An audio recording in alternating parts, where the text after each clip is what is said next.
नमस्ते छात्राओं। सेतु अभ्यासक्रम कक्षा 8वीं विषय गणित में हम आज लसावी का अध्ययन करने वाले हैं। तो लसावी का अर्थ क्या है?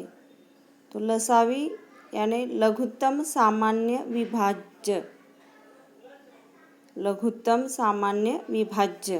तो इसके पहले हमने मसावी का अध्ययन किया, तो आज हम लसावी का अध्ययन करने वाले हैं। तो इसमें देखो एक उदाहरण दिया हुआ है इस पेज पर। 60 और 48 का लसावी हमें ज्ञात करना है। तो इसके पहले मसावी में जैसे जिन संख्याओं का मसावी ज्ञात करना है, उन संख्याओं के जैसे अभाज्य गुणनखंड ज्ञात किए जाते हैं, उसी प्रकार से ही लसावी निकालने के लिए ऐसे ही अभाज्य गुणनखंडों द्वारा हमें लसावी ज्ञात करना है। तो यहाँ पर 60 और 48 के अभाज्य गुणनखंड किए गए हैं। देखो अभाज्य गुणनखंड दिए हैं 2 गुना 2 गुना 3 गुना 5, और 48 के अभाज्य गुणनखंड है 2 गुना 2 गुना 2 गुना 2 गुना 3, ऐसे 4 बार 2 और 1 बार 3, ऐसे 48 के अभाज्य गुणनखंड है। तो इस प्रकार से अभाज्य गुणनखंड आड़ी पद्धति से या खड़ी पद्धति से भी हम निकाल सकते हैं।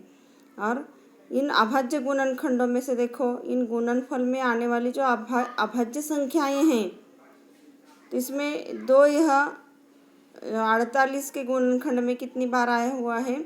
4 बार आया हुआ है। और 3 यह संख्या 60 के गुणनखंड में जो है 1 बार आई हुई है, और 5 यह संख्या अधिक से अधिक 1 बार 60 के गुणनखंड में आई हुई है। तो यहाँ पर लसावी किस प्रकार से ज्ञात करना है? देखो गुणनखंडों द्वारा।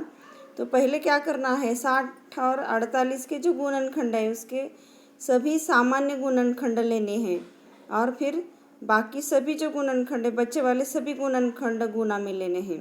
तो यहाँ पर 60 और 48 में दोनों में देखा जाए तो सामान्य 2 कितनी बार है? 2 बार ही है। और बाकी के बच्चे वाले 3 5 और 2 2 और 3 भी सामान्य हैं। तो बाकी बचे जो गुणनखंड रह गए 5, फिर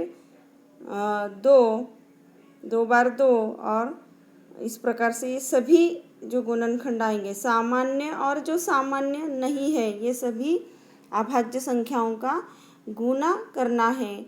और फिर इसका लसावी देखो 60 और 48 का लसावी जो है कितना आया?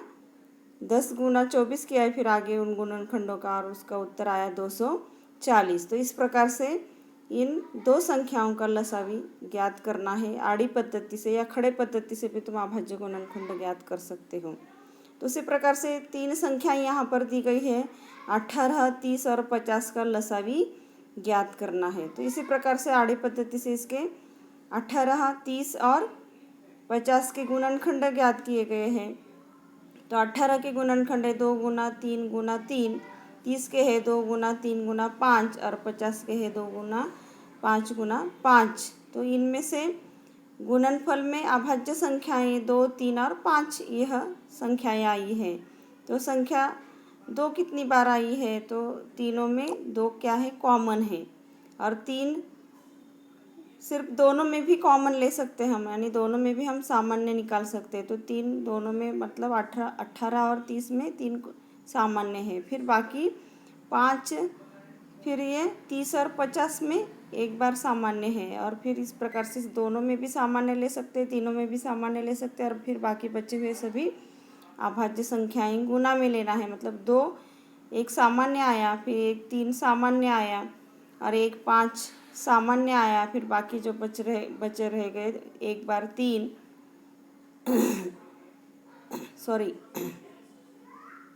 एक बचा जो एक्स्ट्रा अधिक का जो 3 है वो 3 बचा, और 5 बचा। तो इस प्रकार से ये सभी सामान्य और जो सामान्य नहीं है, दोनों में भी सामान्य और तीनों में भी सामान्य, और जो तीनों में भी सामान्य नहीं है, ऐसे अभाज्य संख्याओं का गुना लसावी में करना है। तो इस 18 30 और 50 का लसावी देखो कितना आया? 450। 18 30 और 50 का लसावी 450। और दूसरी पद्धति है, देखो यहाँ पर ऊर्ध्वाधर विधि द्वारा, मतलब एक साथ ही क्या करना है?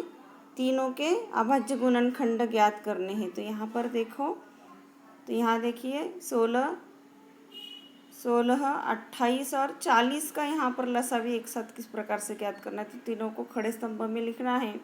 और इधर जो है सबसे बाई बाजू में 2 2 2 जो आया, तो इस शुरुआत में 16, 28, 40 को कॉमन जो अभाज्य संख्या है, तीनों को भाग जाने वाली ऐसी संख्या ढूंढनी है। तो 2 से तीनों को भाग जाता है और सबके नीचे जो है उसका भागफल लिखा गया है। 2 8 16, 2 14 28 और 2 20 40। तो इस प्रकार से उसका भागफल आया। फिर 8 14 और 20 को फिर से 2 से भाग जाता है, तो उसका भागफल आया 4 7 10। फिर 2 से और किसे भाग देना है, देखो सिर्फ 2 ही संख्याओं को भाग जाता है, 4 और 10 को। तो 2 से फिर से लास्ट की जो अभाज्य संख्या है, 2 से 4 को भाग गया और 10 को भाग गया। तो 4 के नीचे लास्ट की जो अभाज्य संख्या आई, मतलब उसके आगे भाग नहीं देना है, मतलब 1 का भाग जाता है, 2 2 1 2, लेकिन ये लास्ट की अभाज्य संख्या है। और 2 पंचे 10 और 7 को 7 से ही भाग जाता है, 7 यह भी क्या है, अभाज्य संख्या है।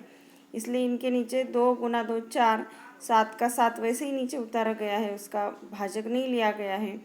और 2 पंचे 10 और लास्ट में 2 7 5 लास्ट की अभाज्य संख्याएँ आ गई और इन्हें फिर उसी से ही भाग जाता है, इसलिए उन्हें वैसे ही रखा गया है। तो इन सबका गुना, मतलब 2 जो है 3 बार आया और नीचे 2 7 5 आया, इन सबका गुना लेना है। देखो 2 गुना 2 गुना 2 गुना और फिर 2 गुना 7 गुना 5।